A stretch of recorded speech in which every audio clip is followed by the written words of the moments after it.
Food has always been a source of joy for me and today was no exception. ഇന്നും അടിപൊളിയായിരുന്നു. Potato wedges ആദ്യം തന്നെ ഈ ഡിപ്പിൽ മുക്കി കഴിക്കുമ്പോണ്ടല്ലോ സ്വർഗം. പിന്നെ നമ്മുടെ മഷ്റൂം അടിപൊളിയാണ്.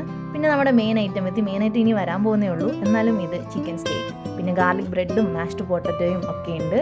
പിന്നെന്താ നമ്മുടെ മെയിൻ ഐറ്റം എത്തിയിരിക്കുകയാണ്, നമ്മുടെ ബീഫ് സ്റ്റേക്ക്.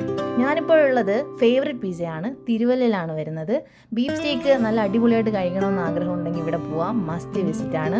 ഞങ്ങളുടെ ബെസ്റ്റ് ഓപ്ഷനാണ്. ഞാൻ കുറേ തവണ ഇവിടെ പോയിട്ടുണ്ട്, എപ്പോഴും ഞാൻ ഹാപ്പി ആയിട്ടാണ് തിരിച്ചു വരുന്നത്.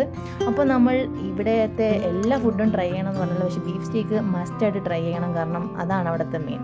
ഇനി നമ്മുടെ ടേസ്റ്റിംഗ് ടൈമാണ്. ഇനി എങ്ങനെയാണ് നമ്മുടെ ബീഫ് സ്റ്റേക്കും ചിക്കൻ സ്റ്റേക്കൊക്കെ ആണെന്ന് നോക്കാം. ഫസ്റ്റ് തന്നെ ഞാൻ ട്രൈ ചെയ്തത് ബീഫ് സ്റ്റേക്കാണ്.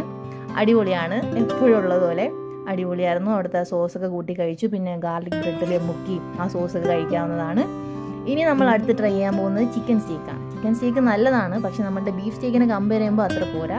അല്ലെങ്കിലും ആരും ചിക്കൻ സ്റ്റേക്ക് പ്രിഫർ ചെയ്യുമെന്ന് എനിക്ക് തോന്നുന്നില്ല. ബീഫ് സ്റ്റേക്ക് ഉള്ളപ്പോൾ അത് നല്ലതാണ്. കൂടെ മാഷ്ഡ് പൊട്ടറ്റോ ഒക്കെ ഉണ്ട്, അത് കൂട്ടി കഴിക്കാം.